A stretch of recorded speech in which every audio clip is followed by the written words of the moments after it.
Salut à tous, aujourd'hui je vais vous parler de comment nous, chez Bonne Gueule, on prend nos décisions. Parce que c'est vrai que souvent, vu de l'extérieur, des sujets ont l'air simples, alors qu'en fait, c'est des vraies usines à gaz. Et nous, à chaque fois qu'on prend nos décisions, évidemment, on prend votre avis en compte, on prend en compte nos intuitions, mais on les appuie aussi sur un certain nombre de chiffres ou d'avis de tiers. Et c'est ce que je vais vous expliquer aujourd'hui. Qu'il s'agisse par exemple du stock qu'on va commander pour un nouveau vêtement, ou bien du budget qu'il faut allouer pour le développement des nouveautés, ou encore de la manière et du choix d'un nouveau système informatique. Tout ce type de décision, ça doit s'appuyer sur une vraie confiance. Pour autant, on n'est pas forcément expert de tous les sujets, et c'est là que les niveaux de confiance interviennent. Niveau 1, je suis confiant, mais c'est parce que je comprends rien à la complexité du sujet. Et bien ça, c'est la peine capitale de l'entrepreneur. Et on tombe tous dans le piège. On a tous des sujets où on a l'impression qu'ils sont simples, parce qu'on les survole simplement de loin, qu'on n'a pas encore mis le doigt dedans, mais ça, c'est vraiment quelque chose qui est dans le pur excès de confiance. Et quand par exemple, on voit des personnes qui nous disent mais les stocks, ça a l'air simple, il suffit d'en commander plus, c'est qu'ils n'ont rien compris aux enjeux de trésorerie, d'écoulement, d'engagement, de minima de commande, du nombre de fois où on se retrouve avec trop de couleurs différentes et du coup les couleurs se cannibalisent entre elles et à la fin le vêtement se vend pas assez. Et elles n'ont pas non plus connu nous nos stress quand on est passé parfois pas très loin de la catastrophe par manque de trésorerie. Donc ça, c'est le niveau absolument à éviter. Alors là, je donne l'exemple de ce que nous disent certains lecteurs, mais ça nous arrive tous, à un moment ou un autre, de pécher par excès de confiance.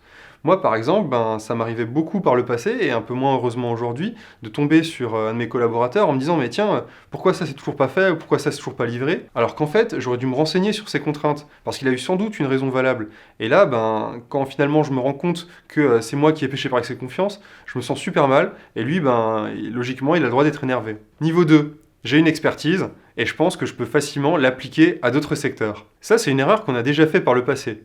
Par exemple, en 2012, avec Benoît, on avait pas mal de succès en vendant des livres numériques qui apprenaient aux hommes à bien s'habiller. Comme ces livres, on commençait à les distribuer efficacement aux États-Unis après les avoir traduits, on s'est dit qu'on pouvait tout simplement lancer bonnegueule.fr aux États-Unis. Et on s'est mis à racheter un autre site américain qui nous distribuait déjà, qui s'appelait kinoware.com. Vous pouvez aller voir, c'est assez rigolo, il existe toujours. Par contre, c'est plus du tout notre site, donc je précise que tout ce que vous y lirez, ça ne concerne absolument plus Bonne Gueule. Là où on a pêché, c'est que le contexte français, il était sensiblement différent du contexte américain. Les hommes en France et aux USA ne s'habillent pas pour les mêmes raisons, ne vivent pas dans le même genre de ville, n'ont pas forcément les mêmes loisirs au quotidien et n'ont pas du tout les mêmes marques ou le même degré de confiance par rapport au style. Et ce qui est cool là-bas, c'est pas forcément cool ici, et vice-versa. Et ce que je veux dire dans tout ça, c'est que nous, on a seulement traduit le site d'un point de vue linguistique, on l'a fait du français vers la langue anglaise, mais on l'a pas fait d'un point de vue culturel. Ça, c'est un paramètre qu'on a ignoré. Et c'est là qu'on a pêché en pensant que notre expertise, elle valait pour des secteurs adjacents. Niveau de confiance numéro 3, j'ai une vraie expertise dans mon sujet, et je pense que je peux simplement reproduire cette expertise encore et encore avec les mêmes résultats. Et là, j'ai envie de te parler de la rue Comines à Paris. La rue Comines, c'est là où on a monté notre toute première boutique en 2015. Et c'est une rue qu'on appelle un emplacement B, c'est-à-dire un emplacement qui n'est pas le plus fréquenté, qui n'est pas l'artère principale du quartier. Mais en fait, c'est pas grave parce que Bonne Gueule, il y a une capacité à faire venir les gens jusque nous. Bonne Gueule, c'est un peu une sorte de tuyau, il y a beaucoup de bouche à oreille, les gens ils s'échangent l'adresse comme un peu un bon filon. Comme cette expertise, on l'avait validée, que la boutique fonctionnait, on s'est dit qu'on allait simplement la dupliquer dans d'autres villes. Et quand on a commencé à ouvrir à Lyon, je crois en 2017, et à Bordeaux, il me semble aussi la même année, ça s'est pas passé pareil. Parce qu'en fait, ce qu'on a découvert, c'était que quand on était en région, là, il fallait vraiment se mettre dans la grande rue, parce que les clientèles locales, elles étaient un peu moins disposées à dénicher, à fouiller des concepts. Et là, ça s'est très très mal passé au tout début. Heureusement qu'on a eu une super équipe et qu'on a eu de la chance aussi, dans le cas de Lyon, de relocaliser la boutique. Et dans le cas de Bordeaux, d'avoir notre emplacement B qui est devenu un emplacement A parce que cette petite placette où on est, place Pupolin, c'est redevenu une place un petit peu à la mode dans la ville, dans le parcours des Bordelais. Mais il n'empêche que cette erreur de décision, elle aurait pu nous coûter cher. Donc attention au niveau de confiance numéro 3, surtout pas croire que chaque expertise est parfaitement duplicable. Parce que les temps changent, les gens changent, les manières de faire elles aussi. Et donc attention là aussi aux excès de confiance. C'est pour ça que dans les villes où on cherche actuellement à ouvrir une boutique Bonne Gueule, par exemple Lille ou Strasbourg, on est très attentif maintenant à encore plus de paramètres et on laisse vraiment rien au hasard. C'est pour ça que parfois on prend du temps. Et c'est là que j'aimerais ensemble qu'on réfléchisse à quelque chose. Qu'est-ce qui distingue une bonne d'une mauvaise décision ? Pour moi, une bonne décision, c'est pas une décision qui s'avère positive et qui a des résultats cool à la fin. Pour moi, une bonne décision, c'est une décision où, avec toutes les infos qu'on a collectées et qu'on pouvait obtenir, on a fait le bon choix, même si à un moment on n'a pas eu de chance. Alors que là, c'est l'inverse. Bordeaux, on y allait un petit peu à la va-vite, ça aurait pu être quelque chose d'assez douloureux pour nous, et finalement c'était une mauvaise décision qui a eu un impact positif, mais ça ne veut pas dire qu'on a eu raison. Et le risque, et finalement c'est une chance qu'on se soit rendu compte de tout ça, c'est que quand il y a certaines personnes qui vont avoir, sur la base de mauvaises décisions, trop de chance, trop de succès, ils vont faire le lien et ils vont se dire que c'est grâce à ces mauvaises décisions qu'ils ont eu du succès. Et du coup, ils vont croire que ce sont des bonnes décisions, qu'ils ont trouvé une sorte de recette magique. C'est ce qui s'appelle le complexe du survivant. C'est le fait de se dire, comme à chaque fois, tout a fonctionné pour moi, comme je suis le seul à survivre, ça veut dire que je suis le seul à tout savoir, et là encore, ça entraîne d'autres effets de confiance. Donc là aussi, attention à ce complexe du survivant. Niveau de confiance numéro 4, j'ai eu beaucoup de chance, et je m'en rends compte. Ça, c'est un niveau qui est vraiment très pervers. C'est le niveau où on se rend compte que dans chaque décision qu'on prend, il y a une part de chance et il y a une part d'intelligence. Et en fait, on devient aussi très alerte à tous les biais, à toutes les choses qui peuvent nous influencer en mal et en bien. Et finalement, on se dit, il y a tellement de paramètres à prendre en compte, et aussi peut-être que j'ai tellement eu de chance dans le passé, et que finalement, je ne sais pas si aujourd'hui, je suis là par le mérite ou par la chance, qu'en fait, la personne n'arrive plus à prendre des décisions. Alors moi, j'ai un trait de caractère qui fait que j'arrive aussi à pas me poser trop de questions quand il faut, donc j'ai réussi à pas trop bloquer à cette étape, mais certaines personnes, elles restent totalement emmurées dans un excès de réflexion qu'elles se sont créées, et pour l'entrepreneur, ça peut aussi être un vrai danger. Niveau 5, j'arrive à contrebalancer mes convictions et mes doutes. Ça, c'est le bon niveau quand on doit prendre une décision importante dans sa vie. C'est le fait de se dire que pour chaque décision, il y a plein de paramètres. Et en fait, tous ces paramètres, on va arriver un peu comme avec des statistiques à se dire tiens, ça compte pour 10%, ça compte pour 20%. Et puis on arrive aussi à se dire voilà, la décision que je prends, par exemple, d'ouvrir une boutique, elle a peut-être 10% de chance de marcher, mais de manière incroyable, 10% de chance d'être un échec total, et 80% de chance, par exemple, de fonctionner au milieu. Et on va commencer à raisonner en termes de scénario, et on va se dire qu'est-ce qui se passe si je suis dans l'un ou dans l'autre. Et moi, j'ai de la chance parce que j'ai grandi en faisant un cursus scientifique. J'ai fait les classes prépa pour les écoles d'ingénieurs. Et c'est peut-être ça qui fait qu'aujourd'hui, un peu dans mon apprentissage et dans ma personnalité, je vois un peu le monde comme des stats. C'est un peu un trait de personnalité qui parfois est assez embêtant. Par exemple, c'est parfois ce que peut me reprocher peut-être ma copine, d'être trop rationnelle. Et puis en même temps, j'ai un effet où je contrebalance mes décisions, j'y vais pas tête baissée, mais en même temps, j'y vais quand même. Et quand on se dit... est-ce qu'il faut faire un vêtement? Là aussi, on va regarder tous les cas de figure. Et on est aussi capable de faire intervenir des avis tiers, demander à la communauté à travers un sondage, ou bien de demander aux gens de l'équipe qui eux connaissent très bien la marque aussi, qu'est-ce qu'ils en pensent. Et puis aussi, carrément, de mettre en place des outils, des systèmes pour servir encore plus de béquille à la prise de décision et la pousser encore plus loin. Et là, par exemple, c'est le rôle du chef de collection qui, lui, a plein de matrices, plein d'Excel, en fonction du taux d'écoulement de chaque produit, de qu'est-ce qui se passe quand il y avait déjà des produits qui étaient similaires dans la gamme, du coup, combien on va en vendre, du coup, combien il faut en acheter. Ça permet de faire des raisonnements très riches, et c'est là qu'on est dans le bon niveau de prise de décision. Niveau 6, je fais trop confiance aux chiffres. Et oui, rien n'est jamais simple. Au fur et à mesure de prendre des décisions bonnes mais aussi mauvaises, l'entrepreneur il devient humble face au destin, il sait que tout n'est pas lié qu'à son bon raisonnement et qu'il ne maîtrise pas tous les paramètres. Du coup, comme on l'a vu, il s'est mis à faire confiance aussi à d'autres personnes, à des systèmes informatiques, à chercher lui-même des infos complémentaires, à demander à sa communauté, et puis à faire une sorte de moyenne mathématique pour arriver à contrebalancer tout ça. Sauf que là, on commence à rentrer dans un problème où on surpsychologise la prise de décision. Et quand on appuie en plus trop sur des outils informatiques, on va se retrouver à être beaucoup trop rationnel et à perdre en fait son intuition. Et l'intuition, c'est un truc vraiment important quand on doit prendre une décision. Je ne sais pas comment ça se passe vous dans vos vies, mais moi dans la mienne, toutes les fois où je me suis trompé, c'est les fois où j'avais cette petite voix qui me disait dans ma tête « Attention, tu devrais plutôt prendre l'autre chemin ». Et à chaque fois que je me suis planté, je me suis dit tiens, cette voix je l'avais, j'aurais dû l'écouter. Et donc c'est là que dans ce fameux niveau de confiance numéro 6 où on fait trop confiance aux chiffres, où on fait trop confiance à la technique, il faut toujours arriver à revenir vers ces logiques d'intuition.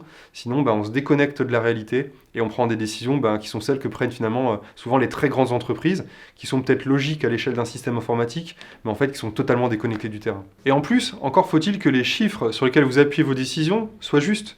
Nous, par exemple, à de nombreux moments dans notre histoire, on a pris des décisions sur des chiffres qu'on a découvert plus tard qu'ils étaient faux.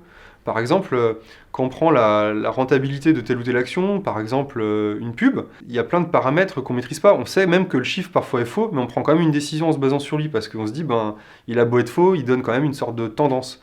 Par exemple, quand une pub, on sait que pour 1 euro dépensé, il y a à peu près 3 euros de chiffre d'affaires qui sont générés.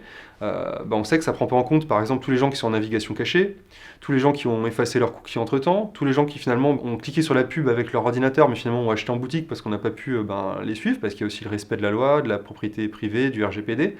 Et donc, à la fin, le chiffre, il faut aussi savoir qu'il ne veut pas tout dire, et parfois même, il peut être totalement faux. Donc, attention aux excès de confiance, encore une fois. Niveau 7, j'ai une expertise, je connais mes biais, et je sais que je ne suis pas invincible. Et là, on commence à passer du bon dirigeant au très bon dirigeant. C'est le mec qui sait vraiment que lui-même, il peut faire des erreurs et qui s'abstient aussi parfois de prendre des décisions. Par exemple, on peut à certains moments se dire « j'ai une intuition, mais j'ai pas encore assez peut-être de chiffres pour la valider » ou peut-être que j'ai encore envie de donner des avis complémentaires ou peut-être que j'ai envie de lancer une petite expérience et de voir comment elle évolue dans le temps. Et ça a l'air simple de se dire oui, s'abstenir de prendre une décision. Mais c'est pas évident dans tous les contextes. Peut-être que vous, dans votre travail, vous avez de temps en temps, je sais pas, votre boss qui vous dit là, faut que tu te décides, vas-y, prends la décision.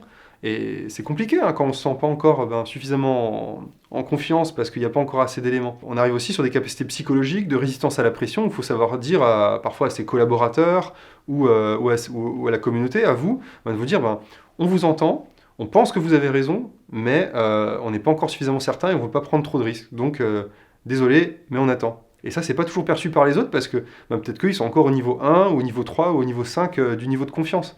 Et en fait, le problème de ces niveaux de confiance, c'est que les gens autour de vous, ils vont pas voir que vous avez plus réfléchi qu'eux. C'est pas quelque chose qui est écrit sur votre tête. Et même vous savez pas souvent, pour une décision donnée, à quel niveau de confiance vous êtes. Donc, là encore, faut pas se sentir invincible et parfois, il faut juste se dire j'attends et j'espère que la solution viendra. Et l'exemple pour illustrer ça qui me vient en tête, c'est par exemple notre capsule de mode féminine. Là-dessus, Ben et moi, qui sommes un peu un cerveau à nous deux, on n'était pas d'accord. Moi, j'estimais que j'avais pas assez d'informations et de certitudes pour me dire ok, on lance 3 vêtements féminins au mois de juin dernier. Et Ben, lui, il avait vraiment l'intuition, il avait vraiment l'envie. Mais en même temps, moi, je pouvais peut-être lui reprocher de ne pas avoir suffisamment de chiffres. Et lui, il pouvait peut-être me refuser de ne pas prendre assez en considération les quelques chiffres qu'on avait quand même. Et donc, je pense que c'était une bonne chose de prendre le temps. Ça nous a permis aussi de bien peaufiner chaque vêtement, de bien peaufiner tout le discours, toute l'explication qu'on avait autour du lancement de cette capsule féminine. Et c'est ça qui a fait son succès. Donc, souvent, l'attente, ça permet d'éviter vraiment des revers du destin et d'avoir même des succès encore plus incroyables. Parce que cette capsule femme, pour rappel, ça a été 550 vêtements qui sont partis en 12 minutes. C'était le sold-out le plus rapide de l'histoire de Bungle. Et cette capsule femme, on a quand même mis 2 ans entre le moment où on a commencé à y réfléchir et le moment où on a lancé le vêtement. C'est la preuve que souvent, confiance et patience, elles vont de pair et que c'est ça qui donne les plus grands succès. Niveau 8, la confiance qui rend fainéant. Et oui, le niveau 8, c'est pas un très très bon niveau. Vous vous demandiez peut-être qu'est-ce qu'il pouvait y avoir de plus que ce fameux niveau 7 qui avait l'air ultime et on prend toutes les décisions.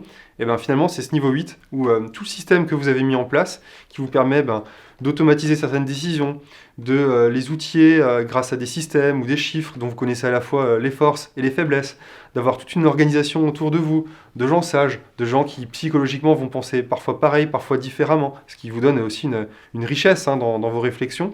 Et tout ce système, en fait, vous allez juste trop vous reposer dessus. Et là, vous allez manquer d'humilité et vous allez vous dire, en fait, c'est simple. Ça, c'est une décision complexe. Je vais activer là toute l'artillerie lourde du système. Ça, c'est une décision simple. Je vais raisonner simplement. Sauf que dans l'entrepreneuriat, l'objectif, c'est pas de prendre plus de bonnes que de mauvaises décisions. L'objectif, c'est de prendre aucune mauvaise décision.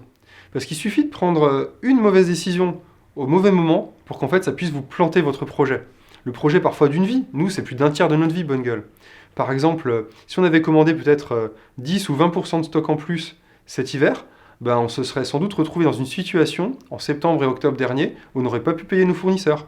Et ça aurait pu nous empêcher de passer nos achats suivants. Et ça aurait peut-être détérioré la relation de confiance. Et peut-être que ben, Bonne Gueule aurait été complètement handicapé, voire même peut-être disparu par, par succession d'effets, peut-être 2 ans plus tard. Vraiment, il suffit pas grand-chose. Par exemple, nous, les décisions qu'on se pose en ce moment, par exemple, ça va être est-ce qu'un jour on ne devrait pas acheter ou développer notre propre atelier de confection, à l'image de projets comme la marque de jeans française 1083 qui possède son propre outil de production. On pourrait se demander pourquoi nous on le ferait pas pareil, ou alors peut-être qu'eux ils se demandent pourquoi est-ce qu'ils feraient pas un média. Il faut pas qu'on tombe dans l'excès de confiance, il faut qu'on continue vraiment à s'astreindre à cette espèce de réflexion posée, profonde, humble. C'est ce que Benoît appelle le shoshun. Shoshun en japonais, c'est l'état d'esprit de l'éternel débutant. Il faut toujours se dire j'apprends, il faut toujours se dire rien n'est simple, il faut toujours se dire il y a une vérité qui est bien plus complexe une fois que je gratte la surface. Et si j'ai pas suffisamment gratté jusqu'à me limer les ongles, c'est que je suis pas apte et que je mérite pas de prendre une décision à ce moment-là. Et dans le cas de ce fameux atelier de confection, à date, la réponse est plutôt non. Comme dirait Christophe, notre rédacteur en chef, il est urgent de ne rien faire. La morale dans tout ça, c'est qu'à chaque fois que vous prenez une décision, vous devez vous demander qu'est-ce qui se passe dans votre tête, à quel niveau de confiance vous êtes réellement. Il faut vraiment être très lucide par rapport à ça et très humble. Par exemple, si demain, nous, on se met à lancer une marque de cosmétiques, je n'ai aucun problème à l'admettre, aujourd'hui, je suis au niveau 1. Et donc les décisions que je prendrai à ce moment-là pour essayer de me former sur le sujet et puis petit à petit de prendre de plus en plus de bonnes décisions, je le ferai toujours en me disant attention Geoffrey, là tu es au moment où tu es vraiment très faillible et où tu n'es pas non plus entouré de gens qui vont pouvoir t'aider sur le sujet. Donc c'est peut-être là aussi qu'on va se dire on s'entoure peut-être d'un expert, quelqu'un qu'on peut recruter. Et tout en sachant aussi qu'il y a certains autres domaines où légitimement vous pouvez vous dire voilà je suis au niveau 5 ou je suis au niveau 7. Et en se disant aussi, attention, est-ce que je risque pas d'être dans le niveau de 8, le niveau de l'excès de confiance. Si vous avez envie de partager des expériences que vous avez eues, où finalement vous pensiez être un niveau plutôt qu'un autre, je serais vraiment super heureux de les lire. C'est un sujet en fait qui m'intéresse beaucoup. Je serais hyper heureux de le partager, que vous soyez entrepreneur ou que ce soit juste des décisions hyper importantes de vos vies, parce qu'elles se valent toutes, les décisions importantes. Donc je vous attends dans les commentaires et d'ici là, je vous dis à très vite de l'autre côté.